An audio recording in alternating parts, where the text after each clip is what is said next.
Hey everybody, it's Jason Blaha here, and once again it is time for my client Mike's Vlogs. And we started the week off with a Cadillac bar, which is my friend Chris Duffin's bar from Kabuki Strength. We did a floor press on that, and of course Mike noted that that was one of the most comfortable floor presses he's ever done, so we decided to incorporate it later in the week for his rep work.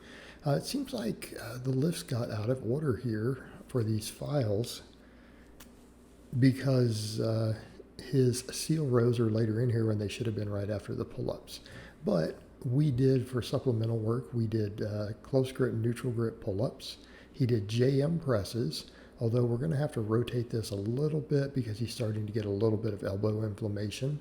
Again, kind of common with JM presses. One reason we've run over to reverse bands, chains, stuff like that with these very, very commonly. To again alleviate that stress at the bottom of the movement. Like, it's a fantastic movement, but just keep in mind that's where it places the most stress on the tendon. It can lead to tendonitis if we're not careful. So our solutions for that are, number one, to build the tendons with band work.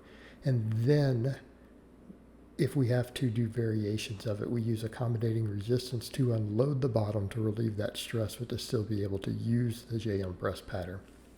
And Clint Darden taught that to me many years ago, gave advice on that for the JM press, that if you're having some elbow tendonitis, just do reverse bands, get in the rack, do reverse bands on it. Even if you need to do really heavy reverse bands, if you're really strong on the JM, to where it's almost completely unloaded at the bottom if necessary, it will alleviate that problem and allow you to continue to train the movement pattern. All right, we also did, again, his seal rows here, and I let him change bars around here and there. You know, sometimes we'll use a straight bar, sometimes we'll use that bar. I have that exact same bar here at home, and you guys have seen me use it for seal rows myself. Of course, he's on that massive seal row bench. And then, of course, we did lateral raises. All right, so for his max effort lower, we used the transformer bar on the high bar setting. And he got about 425. He's like, I'm done. So as far as conjugate guys go who are not getting ready for a powerlifting meet, so we don't need the straight bar all the time, I feel like the transformer bar here is probably about the best bar ever invented. Why? Because it lets you change settings. You can basically have 10 different maxes. You can have like 5 to 10 different max effort squats in here without changing bars, and it's a completely different movement pattern every single time. So I really like this bar for my conjugate people, particularly people who don't have a lot of bands and chains. Now, by that same token, people who have just a good straight bar with lots of bands and chains, that might be all I ever do to them, is just rotate the bands and chains around, because they're going to deadlift or do a hip hinge every other workout anyways. All right, afterwards, of course, he used the same bar, and we did some good mornings with it. Then we do belt squats. Again, belt squats are a staple for any of my lifters who have access to one. This is arguably my favorite squat accessory movement, mainly because it takes all the traction, puts everything in traction around the hips. We have zero axial loading. And we do a lot of movements trying to achieve something similar to this, but it takes it down to zero. So from a recovery perspective, it's phenomenal. It's absolutely phenomenal. Of course, I'm having him do some goblet squats here, but we're getting some indications of a little bit of hip overuse. So next block, these are probably going to need to come out, and that's okay. Mike's got big quads. We can use the belt squat to work his quads. I may have him take those to a narrower stance while we let his hips heal up. So again, this is his max effort upper day. Then we get to max effort lower day. Then we get to dynamic effort upper day. We're running 5x5 for him, like what I do. He's running bands this wave. So we do a rotation of different grip wrists through here throughout the exact same workout. I just put up his closed grip. Same thing happened here. There's this reverse hypers from the other day. These files got mixed up slightly. I don't know what happened here. I have no idea what happened with my software. I plugged them in order, and they're all out of order. All right, but he's getting very, very strong on these reverse hypers. Notice that the weights are going up. And this is something I find with the reverse hyper here. If you really want it to carry over to your deadlifts, you have to get really strong at it. Again, advice I got from Clint Darden years ago. I like Clint, good guy. We have a few good chats here every now and then. Nothing I can really say bad about Clint. And I think anyone who's ever seen what he does or spoken to him, you can't really say anything bad about Clint. He's just an all-around good guy who literally doesn't hold ill will towards another human being on the face of the earth. It's been my experience with Clint. He doesn't even understand the concept of hating another person. It's a completely foreign idea to him. It really seems like it is.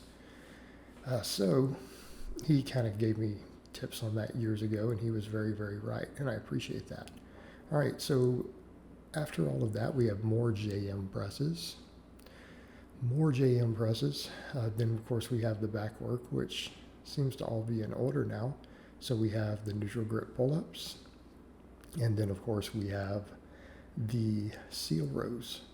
And I may break this stuff back up a little bit for Mike, kind of like I do, because I see a lot of merit in that, of doing some sort of lat work almost every day, right? It's not a bad idea, particularly if we're doing a lot of smaller exercises to save time, for our upper body, of getting half of your lat work in on the lower days. A lot of times from an organization perspective, it makes sense. It really does, because it's not fatiguing you on all these other supplemental movements that we're doing, right? So it works out really, really well. But for the moment, I have him doing both of them on the same day, and I may rotate it back over. Again, just for the sake of workflow in our training, recovery, intercession, and everything else.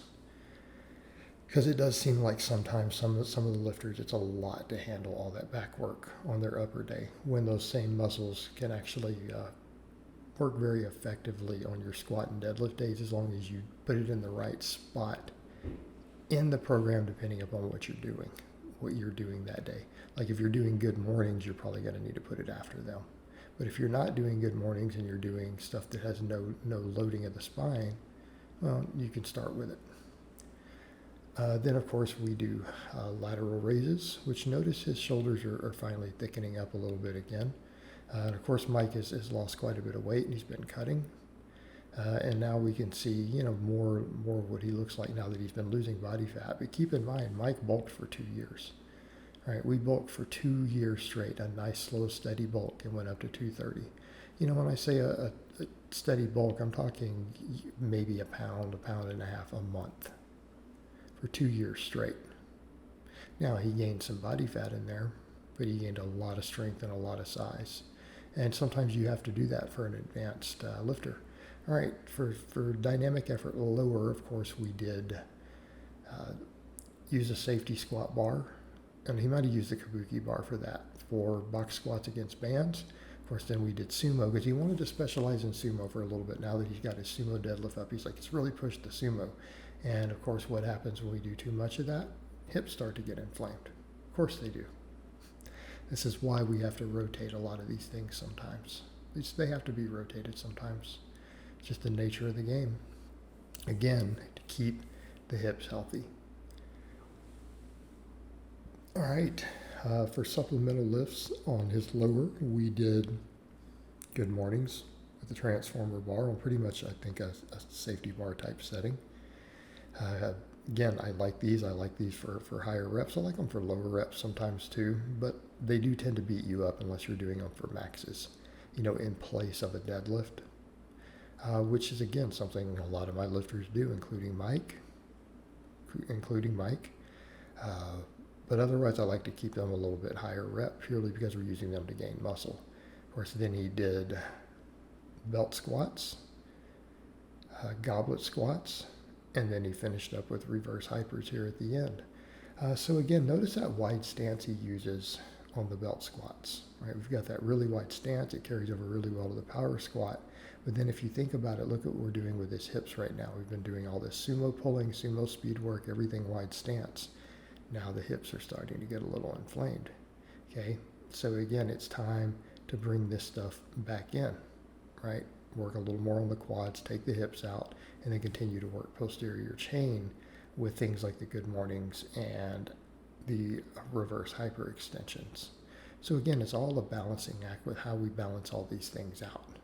But we're at that point, where he needs that he needs that because we're getting some signs of almost overreaching now. We've got to adjust things. We have to adjust them because he's getting hip inflammation, he's getting elbow inflammation, and so adjustments have to be made to get around that stuff. This is all about how we manage fatigue.